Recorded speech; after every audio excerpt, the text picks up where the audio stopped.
Dis bonjour à la caméra. Hop, dis bonjour. Bonjour la caméra.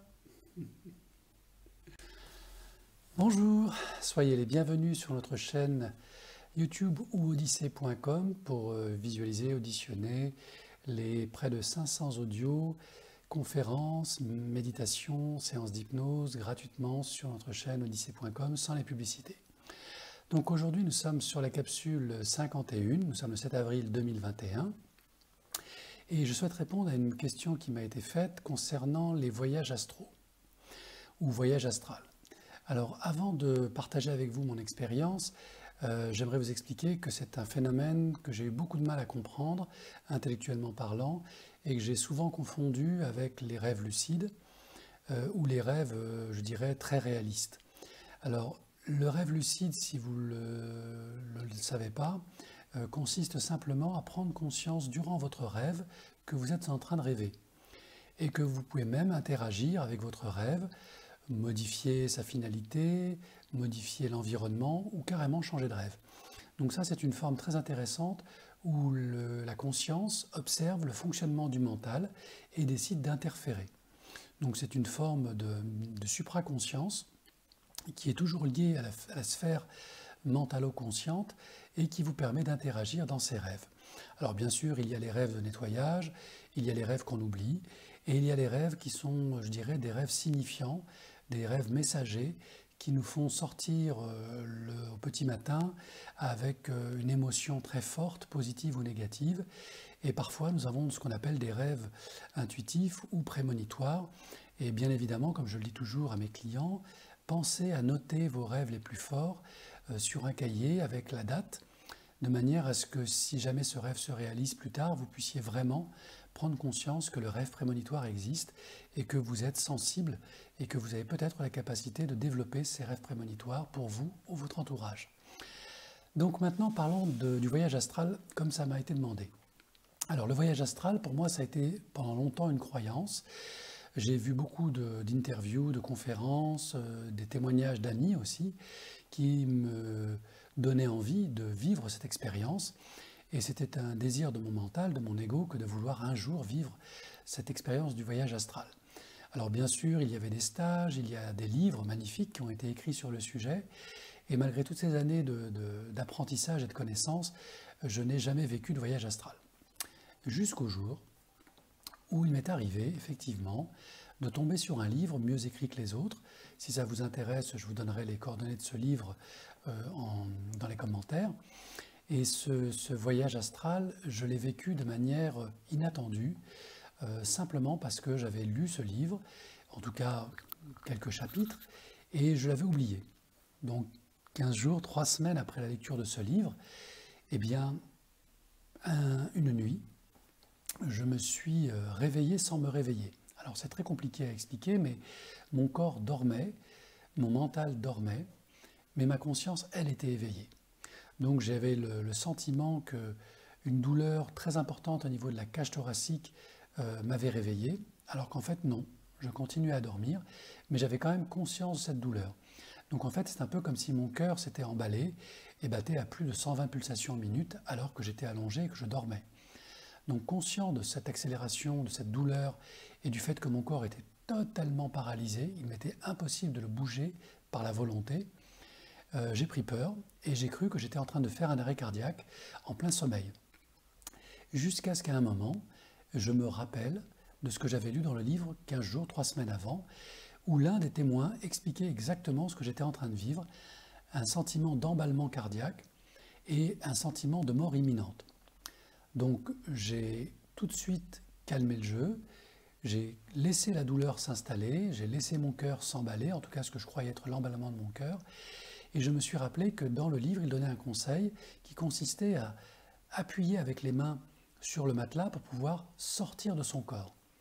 Alors bien évidemment, comme j'étais au niveau de ma conscience et qu'il n'y avait pas de jugement, eh bien j'ai fait exactement ce que ma conscience m'avait donné comme souvenir.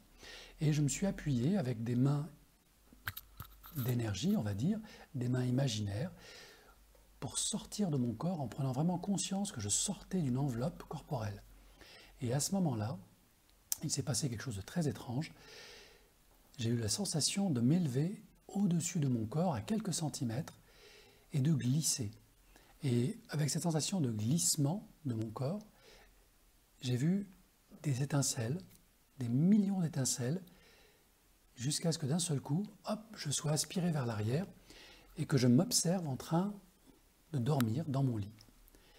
Et là, je ne peux pas vous raconter la joie, l'allégresse, la jubilation qui s'est emparée de moi.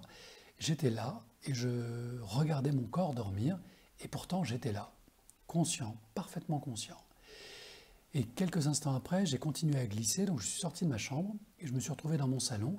Alors je ne voyais pas, bien sûr, les meubles de mon salon, c'était plongé dans le noir, mais je ressentais que j'étais dans mon salon. Et j'étais totalement euphorique et je venais de prendre conscience que non seulement je pouvais sortir de mon corps, mais qu'en plus, j'étais toujours vivant et toujours conscient.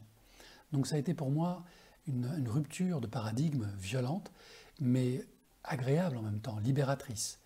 Et ensuite, quelques secondes après, j'ai glissé le long d'un escalier qui menait au rez-de-chaussée et je suis arrivé dans mon local, là où je pratiquais, où je recevais mes clients.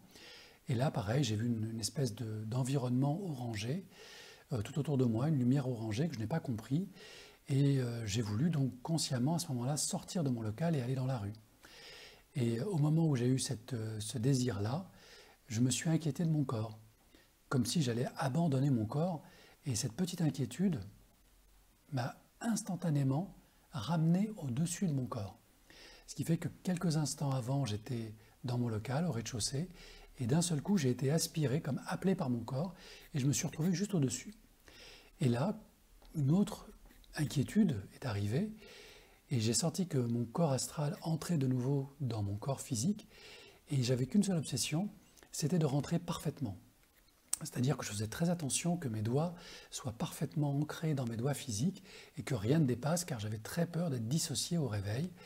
Et donc j'ai pris vraiment tout mon temps pour rentrer, pour atterrir en douceur dans mon corps physique.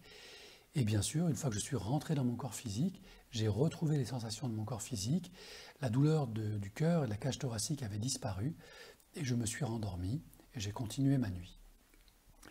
Le lendemain matin, lorsque je me suis réveillé, j'avais un sentiment de déphasage, comme si je sortais de transe, comme si je sortais d'un long voyage. Alors, j'étais pas fatigué du tout, j'étais au contraire totalement régénéré, mais j'étais encore dans le questionnement mental. Est-ce que je n'avais fait que rêver? Est-ce que j'étais réellement sorti de mon corps physique? Il y avait un doute énorme en moi, et donc j'ai repris le livre pour lire les autres témoignages. Et effectivement, ce que je ressentais avait déjà été vécu et partagé par les stagiaires qui avaient collaboré à ce livre. Et donc ça m'a plutôt rassuré. Donc ce qu'il m'est resté de ce voyage astral, si on peut appeler ça un voyage astral, en tout cas de cette sortie de corps, c'est que 1, c'était tout à fait possible, et que 2, nous sommes bien un corps dans un esprit, et non pas un esprit dans un corps. Donc ça m'a permis de comprendre et d'accueillir en termes de ressenti tout ce qui concerne les expériences de mort provisoire, les NDE, les EMI, et de me dire que finalement, je n'ai pas rêvé. Donc pour m'en garantir, j'ai attendu le lendemain soir avec beaucoup d'impatience, et le lendemain soir, j'ai attendu que la nuit tombe, et je suis descendu dans mon local, donc pour vérifier d'où venait cette lumière orange. Et effectivement, en rentrant dans mon local, je me suis rendu compte qu'il était baigné, en tirant les rideaux, dans une grande lumière orange. Et en fait, c'était la lumière du lampadaire extérieur qui donnait à l'intérieur cette coloration orange, donc je n'avais pas rêvé. C'était bien ça. J'étais bien descendu dans mon local. Quelques jours plus tard, j'ai refait bien sûr une sortie de corps, mais cette fois je suis allé beaucoup plus loin puisque je me suis promené dans les rues de Paris. Et c'était merveilleux de voir Paris en pleine nuit et d'avoir la sensation de glisser dans les rues, d'aller dans les quartiers que j'aimais et de voir des gens qui se promenaient, de voir les lumières, de voir les monuments. Mais là, pareil, j'étais un peu plus loin, bien sûr, que la première fois, mais pas longtemps, puisque très vite, mon corps physique m'a rappelé et j'ai compris en lisant la fin du livre que l'on a un potentiel vibratoire qui nous permet de sortir du corps, de faire des voyages astraux, mais que ce potentiel vibratoire est limité et que c'est comme un sportif, il faut faire de nombreuses méditations, de nombreux voyages astraux pour que notre batterie augmente et que les voyages soient de plus en plus longs et de plus en plus lucides. Alors je vous avoue que depuis ces 2 expériences, j'en ai fait une 3e, mais là c'était bien avant d'avoir lu ce livre, quand j'avais une vingtaine d'années. Et là, c'était une sortie de corps, un voyage astral, qui m'a amené à l'extérieur de la planète et qui m'a permis de voir la Terre tout entière tourner sur son axe. Et j'étais pure conscience, connecté au fil d'argent, au cordon d'argent, à mon corps physique qui se trouvait sur Terre à ce moment-là. Et ce qui m'a beaucoup bluffé quand j'ai fait cette première sortie de corps inconsciente, ça a été de constater que la Terre pulsait comme un être vivant et qu'à travers cette pulsation, il y avait une vibration d'amour phénoménale. Et c'est ce jour-là que j'ai compris que la Terre était un être vivant, était une âme, et qu'elle hébergeait d'autres âmes, qu'elle était une école d'évolution pour toutes les âmes qui souhaitaient s'y incarner. Mais bien sûr, à l'époque, c'était une sortie de corps et un voyage astral inconscient, ce qui est très différent du voyage astral que j'ai fait il y a maintenant 1 an et demi, qui lui était totalement conscient du début du processus jusqu'à la fin du processus. Des voyages astraux, j'en ai fait un autre aussi qui m'a mené dans l'astral et qui m'a permis de rencontrer donc mon guide, mon groupe d'âmes, de comprendre énormément de choses sur mon chemin de vie, ma mission d'incarnation. Et c'est ce qui fait qu'aujourd'hui, je continue à transmettre ce que je peux vous transmettre. Bien sûr, je ne vous demande pas de me croire sur parole. Comme moi, vous allez sûrement emmagasiner des connaissances, des expériences, des lectures. Et un jour, vous ferez peut-être vous aussi ce fameux voyage astral en conscience. J'insiste là-dessus parce que c'est vraiment le seul moyen de se rendre compte que ce n'est pas un rêve, c'est une réalité physique, physiologique et émotionnelle. Et le jour où vous vivrez, vous aurez la chance de vivre ce voyage astral, aussi court soit-il, eh bien vous n'aurez plus aucun doute sur la persistance de la conscience en dehors du corps, sur la vie éternelle qui nous est donnée, sur la réincarnation, sur le fait que nous avons tous un chemin de vie, que ce chemin de vie a un sens, que quoi que nous fassions, nous ne sommes jamais seuls, et que quoi que nous fassions, nous sommes aimés. On nous aime au plus profond, au plus loin que l'on puisse imaginer. Il n'y a rien que vous puissiez faire de mal. Ayez confiance. L'amour existe. Merci. Namasté.